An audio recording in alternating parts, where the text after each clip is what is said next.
est 1h30 passée, de 2 minutes très exactement, et c'est Crime Story, les rendez-vous d'Alfred Hitchcock racontés par Serge Sauvian. Aujourd'hui, le champion automobile de William Britton.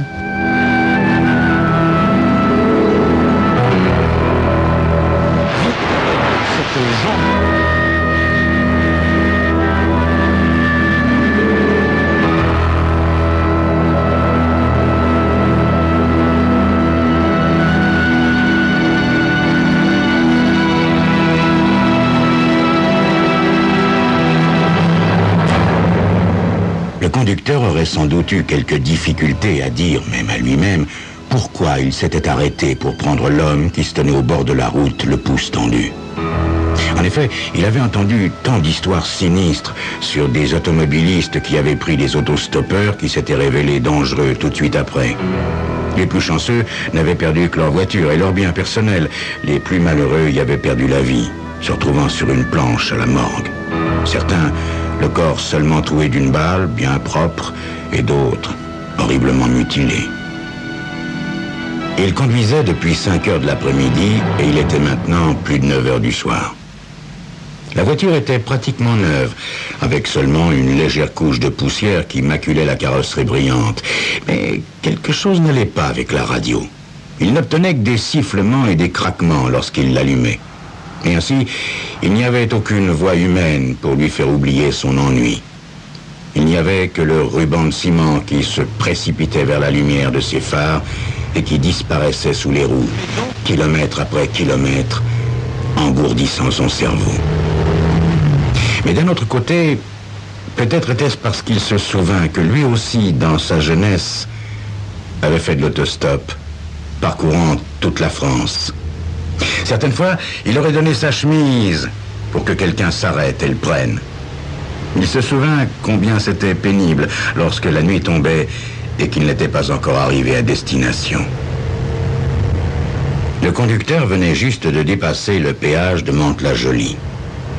Comme l'autoroute se rétrécissait un peu après les barrières du péage, les phares de la voiture éclairèrent l'homme qui se tenait au bord de la route, un sac de toile bon marché à ses pieds. Comme la voiture le dépassait, l'homme agita son pouce, une expression interrogative sur le visage. Répondant à une impulsion subite, le conducteur freina pour s'arrêter. Avant qu'il ait pu passer la marche arrière, l'homme avait déjà couru jusqu'à lui et passé la tête par la glace ouverte du côté du siège du passager. « Vous pouvez m'emmener, monsieur ?» Le conducteur alluma le plafonnier et regarda l'homme. Il portait une veste et une cravate. C'était un bon point. Mais bien qu'il ait besoin d'aller chez le coiffeur, il n'était pas trop hirsute, pas comme ces hippies avec leur sac à dos et leur sac de couchage. L'homme fit un sourire timide. « Montez !» dit le conducteur. Ouvrant la portière, l'homme posa son sac sur le plancher et se détendit sur le siège en poussant un soupir de fatigue. Le conducteur éteignit le plafonnier et repartit. L'aiguille du compteur de vitesse monta rapidement jusqu'à 130. « Où allez-vous, jeune homme ?» demanda le conducteur. « Au Havre. J'ai trouvé un travail là-bas, mais je dois y être avant 8 heures demain matin. »« Vous y serez, jeune homme, vous y serez. Je vais en ligne droite jusqu'à Deauville. Je vous laisserai à la voie de sortie. »« Ouais, ça ira parfaitement, monsieur. Je suis sûr de trouver là une voiture qui m'emmènera jusqu'au Havre. » « Comment vous appelez-vous, jeune homme ?»« Michel. Michel Denis. Mais vous savez, monsieur, je suis pas si jeune, hein. J'ai presque 24 ans. Mais pour moi, c'est jeune. Vous savez, Michel, je suis vraiment content de pouvoir vous aider puisque vous avez trouvé du travail au Havre. J'ai fait pas mal de stops, moi aussi, dans ma jeunesse. Mais les gens avaient davantage confiance autrefois, j'ai l'impression. J'avais jamais de difficulté à trouver une voiture qui m'emmène où je voulais me rendre. Dites-moi, Michel, ça vous ennuierait de mettre votre ceinture de sécurité ? Oui, monsieur, ça m'ennuierait en effet. Non, je vous demande ça par mesure de prudence. Je ne plaisante pas. Je plaisante pas non plus, monsieur. Non, je vous demande de mettre votre ceinture de sécurité, Michel. Je me permets d'insister. Non, monsieur. Écoutez, je suis désolé, Michel, mais si vous ne voulez pas la mettre, je serai obligé de vous faire descendre de la voiture. Il n'en est pas question, monsieur. Alors vous allez descendre, Michel. Non, monsieur, je descendrai pas. Continuez à rouler. Écoutez, Michel, c'est ma voiture, je fais ce que j'ai envie de faire. De quel droit vous autorisez-vous? J'ai pris ce droit, monsieur. Le canon du revolver s'enfonça douloureusement dans les côtes du conducteur. Involontairement, il tourna le volant et la voiture fit une embardée vers la ligne de séparation de l'autoroute.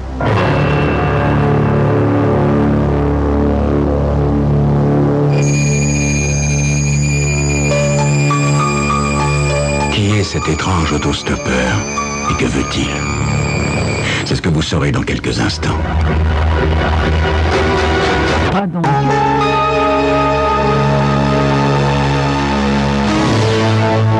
Eh, doucement, doucement, monsieur. J'ai pas envie de finir dans les décors. Le conducteur ramena la voiture dans la voie centrale. Continuez à rouler, monsieur. Pas trop vite, pas trop lentement. Gentiment et normalement. Vous me comprenez? Pendant les 25 kilomètres suivants, aucun des deux hommes ne dit un mot. C'est Michel Denis qui, le premier, rompit le silence. Eh, monsieur, surtout essayez pas de faire le malin, hein. Si vous apercevez une voiture de police, pas de finesse avec les phares ou un truc de ce genre-là, hein. J'ai tous les atouts ici, dans ma main. Il agita le revolver devant les yeux du conducteur. Celui-ci sentit son estomac se nouer sous l'effet de la peur. Voyez-vous, monsieur, plus loin j'irai et plus j'aurai de chance de ne pas être repéré par la police. C'est dommage parce que j'aimais beaucoup cet endroit. Maudite vieille femme. Vieille femme? Vous voulez parler de votre mère? Demanda le conducteur. Non, je veux parler de la vieille mémé dans la maison, là-bas, près de Mantes-la-Jolie. Quand j'ai vu l'homme et sa femme s'en aller avec leur gosse, j'ai pensé qu'il n'y avait plus personne dans la maison. Logique, non? Mur pour la cueillette. Et la porte de derrière n'était pas fermée à clé. Comment j'aurais pu deviner qu'ils avaient laissé la grand-mère à la maison? Alors j'ai visité tout le premier étage et j'ai trouvé pas mal de choses intéressantes. Des bijoux, des montres et même une sacrée liasse de billets de banque.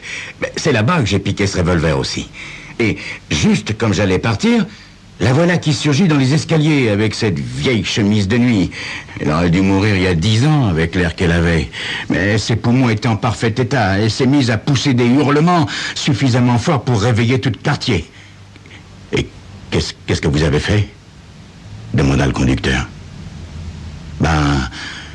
Disons seulement qu'elle criera plus jamais. Et que va-t-il se passer maintenant? Demanda le conducteur. Ça dépend de vous, monsieur. Vous n'avez qu'à jouer le jeu correctement, comme vous l'avez fait jusqu'ici, et vous vous en sortirez peut-être vivant. Tentez quelque chose, et ils devront aller ramasser votre corps dans le fossé. J'ai plus rien à perdre, moi. Je ne tenterai rien, Michel. Je ne tenterai rien, je n'ai pas envie de mourir. Oh, peu de gens ont envie de mourir, monsieur. Peu de gens. Comme la voiture dévorait les kilomètres, le conducteur essaya sans succès d'arrêter le tremblement de son corps. Il voulait vivre. Mais après tout, c'était pour la même raison que Michel Denis braquait sur lui son revolver. Michel Denis aussi voulait vivre. Soudain, un camion remorque se rabattit brusquement sur eux, surgissant de la voie d'accès. Le conducteur écrasa son pied sur le frein et Michel Denis poussa une vive exclamation, enfonçant ses pieds dans le plancher comme s'il pouvait arrêter la voiture par la seule force de sa volonté. « Salaud !» cria Michel Denis, comme le camion qui faisait au moins du 150 disparaissait en grondant dans la nuit. Puis, la voiture reprit normalement sa route après avoir chassé un court instant. Le conducteur, risquant un regard vers son passager, vit que celui-ci était en train d'examiner la ceinture de sécurité qui se trouvait à sa droite. « Ne touchez pas à cela !» aboya le conducteur. Michel Denis, surpris par le ton impératif de la voix, retira sa main instinctivement, puis il sourit lentement. « Vous vous trompez, monsieur. C'est moi qui donne les ordres, pas vous. Si je veux mettre cette ceinture, je la mettrai. » Écoutez-moi attentivement, Michel Denis. Écoutez-moi bien, sinon aucun de nous deux n'aura plus à se soucier de savoir qui donne les ordres. Parce que la police de la route ramassera nos corps à la petite cuillère, écrasés contre une borne de l'autoroute. D'abord, enlevez vos mains de cette ceinture. N'essayez pas de la passer, c'est trop tard. C'est tout à l'heure qu'il fallait le faire. Maintenant, c'est trop tard. Vous êtes à ma merci. Voilà. Laissez vos mains là, que je puisse les voir. Parce que si vous ne m'obéissez pas, je vous jure que je lance cette voiture contre le premier objet solide que j'aperçois. Vous me faites pas peur, monsieur, vous savez?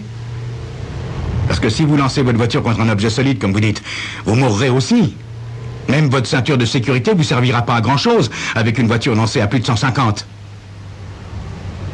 Mais voyez-vous, mon petit Michel, la différence qu'il y a entre vous et moi, c'est que moi, je dois mourir de toute façon, n'est-ce pas? Écoutez, monsieur, écoutez. Je vous ai dit que si vous jouiez pas au plus malin, je vous laisserai partir, vivant. Moi, tout ce que je veux, c'est votre voiture. Je ne vous crois pas, Michel. Je ne vous crois pas. Vous avez déjà commis un meurtre. Si vous me laissez partir, je pourrai donner suffisamment de renseignements à la police pour qu'elle retrouve votre piste. Un meurtre de plus n'a aucune importance pour vous à présent. Hé, vous pouvez pas ralentir un peu, monsieur? On fait presque du 170. Non, Michel, je ne ralentirai pas. Voyez-vous, la vitesse, c'est mon arme. À 170 à l'heure, vous n'oserez pas tirer. Le conducteur appuya le pied sur l'accélérateur et la voiture bondit en avant, augmentant encore sa vitesse. N'ayez aucune inquiétude à propos de ma conduite, Michel. Dites-moi, vous ne lisez jamais les pages sportives des journaux, les colonnes concernant les courses automobiles? Non, monsieur. Dommage, Michel, dommage. Vous auriez pu y lire mon nom. Je m'appelle Jacques Lafitte. Je suis coureur automobile professionnel. Et sans me vanter, je suis ce qu'on appelle un expert en matière de conduite automobile. Votre revolver, Michel. Quoi, mon revolver? Lancez-le par la portière, Michel, si vous voulez que je ralentisse. Jetez votre revolver. Non, vous me prenez pour un imbécile, monsieur? Si je jette mon arme, vous allez me livrer aux flics et je serai condamné pour meurtre. Mais si vous lancez cette bagnole contre un obstacle, j'ai peut-être une chance de m'en tirer. Non, non, non, non. Je garde le revolver. Je suis coureur automobile, mon petit Michel. Mais je suis aussi conseiller technique attaché à la sécurité pour une société automobile. Je parie que vous ne saviez pas cela non plus. Non? Et alors? Alors, vous pourriez mieux calculer les chances que vous avez de sortir vivant d'une voiture lancée à 180 contre un obstacle. Je peux peut-être vous aider, mon petit Michel. Nous avons fait des tests sur la piste d'essai. Bien sûr, 80 km à l'heure était la vitesse maximale à laquelle roulaient nos voitures pour les tests, mais ça vous donnera une idée de ce qui peut vous arriver. Écoutez-moi bien. Dans le 10e de seconde qui suit le choc, les pare-chocs avant, la grille et le radiateur sont complètement écrasés, réduits à une masse de métal tordu.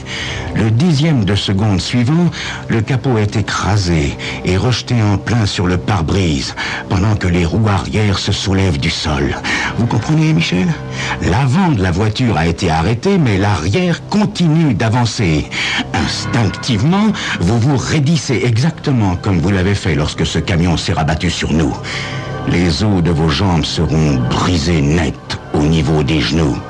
Taisez-vous, monsieur. Non, non, Michel, je ne me tairai pas. Vous ne voulez pas savoir comment vous allez mourir? 3/10 de seconde après le choc, votre corps sera projeté comme une fusée vers l'avant. La tôle broiera vos genoux. 4 et 5/10 de seconde après, vous et l'arrière de la voiture irez encore à la vitesse de 55 km/h. Votre tête heurtera le tableau de bord. 6/10 de seconde après, le châssis de la voiture sera plié. Le tableau de bord aura écrasé votre crâne à ce moment-là. Vos pieds passeront à travers le plancher. La violence du choc vous aura arraché net vos chaussures des pieds. Voilà, mon petit Michel, voilà. À peu de choses près, ça se passera ainsi. Puis, les portières s'ouvriront brutalement et les charnières seront arrachées. La banquette avant se soulèvera et écrasera votre corps en arrivant par derrière. Mais vous n'avez pas à vous faire de soucis à ce sujet, car à ce moment-là, vous serez déjà mort. Vous avez déjà assisté à ça, monsieur? Oui, mon petit Michel, oui. Des films pris au ralenti avec des mannequins de cire sur la piste d'essai. Bien sûr, au cours de ma carrière de coureur automobile, j'ai observé les résultats de pas mal de gros accidents. C'est pas beau à voir, mon petit Michel, je vous le jure. Savez-vous pourquoi je ne vous ai pas laissé mettre votre ceinture de sécurité tout à l'heure? Parce qu'à une certaine vitesse, pas très élevée à vrai dire, je peux heurter un objet solide sans dommage pour moi. Ma ceinture de sécurité me protégera. Bon, ça me contusionnera un peu, mais je serai maintenu sur mon siège. Vous, en revanche, vous serez projeté en avant. Il y a un certain nombre de possibilités intéressantes. Peut-être serez-vous simplement assommé en heurtant le tableau de bord. D'un autre côté, vous pourrez fort bien passer la tête à travers le pare-brise et vous fracturer le crâne. Ou vous tranchez la gorge avec le verre. En tous les cas, moi je n'aurai rien, mais vous... Le revolver, Michel. Jetez-le. Vite. Michel Denis serra l'arme vivement dans sa main et la dirigea vers le conducteur. Aucun des deux hommes ne dit un mot, et les seuls bruits furent ceux que faisaient les pneus sur la route et celui de l'air qui passait en sifflant à côté de la voiture. Le conducteur sentit que Michel Denis était en train de peser les alternatives. Être arrêté signifiait être accusé de meurtre, avec des preuves faciles à produire, et ainsi passer le reste de sa vie dans une cellule. Des années gâchées à cause des cris d'une vieille femme. Il y eut un déclic quand Michel Denis repoussa le cran de sécurité du revolver. Et les mains du conducteur étreignirent le volant. Cependant, pensait Michel Denis, tirer, c'était risquer l'effroyable carnage du choc de la voiture lancée à presque 190. Le cri strident du métal déchiqueté et tordu, traversant la chair et les os, la lacération des corps vivants lorsque l'auto, désintégrée, les réduirait en bouillie sanglante et informe. Avec un juron, Michel Denis baissa la vitre de la portière et lança le revolver. Une pluie d'étincelles fut visible dans le rétroviseur lorsque celui-ci heurta la route. Le conducteur ralentit à la vitesse autorisée par la loi.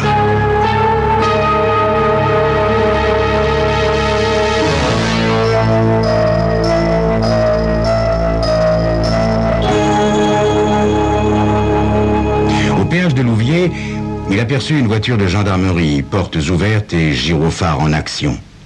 Il braqua pour venir se mettre à côté de la voiture bleue, plaçant sa propre voiture suffisamment près pour qu'il fût impossible à Michel Denis d'ouvrir sa portière et de prendre la fuite. Ah, Jacques Lafitte, coureur automobile! Cracha Michel Denis, comme le gendarme refermait d'un coup sec les menottes sur ses poignets. De toutes les voitures qui roulaient sur cette putain d'autoroute, il a fallu que je tombe sur la vôtre. Ah, si vous aviez pas été un pilote professionnel, connaissant tous les trucs et les chocs, je serais chez moi à l'heure actuelle, libre. Les flics m'auraient jamais retrouvé, pas plus que vous d'ailleurs. Sans trop de douceur, le gendarme poussa Michel Denis vers la voiture bleue et l'installa à l'intérieur. Puis, il revint vers le conducteur. « Dites-moi, monsieur, j'ai entendu parler de Jacques Lafitte. Je l'ai vu plusieurs fois à la télévision. Il y a une chose dont je suis certain, monsieur, c'est que vous n'êtes pas Jacques Lafitte. » Non, brigadier. Je ne suis pas Jacques Lafitte. Je m'appelle Georges Villecrène. Je tiens une petite librairie à Dijon. J'étais en route pour rendre visite à ma fille à Deauville. Je lui apportais un cadeau, un petit livre fascinant. Mais peut-être que Michel Denis le lirait avec intérêt. Tenez, brigadier, donnez-le lui, s'il vous plaît. Le conducteur sortit de sa poche un petit livre qu'il tendit au brigadier. Sur la couverture, on pouvait voir la photo de Jacques Lafitte. Le brigadier prit le livre, regarda la photo du champion automobile et lut le titre à haute voix. « Un petit clic vaut mieux qu'un grand choc. Mettez votre ceinture de sécurité. »